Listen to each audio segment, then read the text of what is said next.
আরজিকর কাণ্ডে চর্চিত তথা আইএমএ সভাপতি থেকে পদ খোয়ানো চিকিৎসক তাপস চক্রবর্তীকে তৃণমূল বিধায়ক মন্ত্রীদের সঙ্গে এক মঞ্চে দেখা যেতেই শোরগোল পড়ে গিয়েছে মালদায়। সোশ্যাল মিডিয়ায় ভাইরাল হওয়া ছবিতে দেখা গিয়েছে মালদার বৈষ্ণবনগরের পিটিএস মোড়ে গঙ্গা ভাঙন নিয়ে কেন্দ্রের বিরুদ্ধে প্রতিরোধ মঞ্চে রাজ্যের মন্ত্রী সাবিনা ইয়াসমিন, জঙ্গিপুরের সাংসদ খলিলুর রহমান সহ মালদা মুর্শিদাবাদের তৃণমূল বিধায়কদের সঙ্গে একই মঞ্চে উপস্থিত রয়েছেন চিকিৎসক তাপস চক্রবর্তী। আরজিকরের ঘটনার 3 দিন বাদে যে কয়েকজনের ছবি ভাইরাল হয়েছিল তার মধ্যে দেখা গিয়েছিল চিকিৎসক তাপস চক্রবর্তীকে। এর জেরে আইএমএ থেকে তিনি পদ খোয়ান। তার রেশ কাটতে না কাটতেই আবার তিনি তৃণমূলের মঞ্চে, যা নিয়ে শাসক দল তৃণমূল কংগ্রেসকে তীব্র আক্রমণ করেছে বিরোধী বিজেপি ও সিপিএম। যদিও পাল্টা সিপিএম বিজেপিকে কটাক্ষ করেছে তৃণমূল। তাদের মন্তব্য, শাক দিয়ে মাছ ঢাকার চেষ্টা করেছে বিরোধীরা।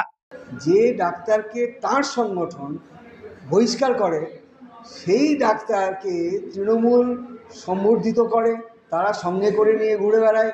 কারণ একটাই, যে তাপস চক্রবর্তী ডাক্তারদের মাঝখানে থেকে তৃণমূলের হয়ে কাজ করছিল।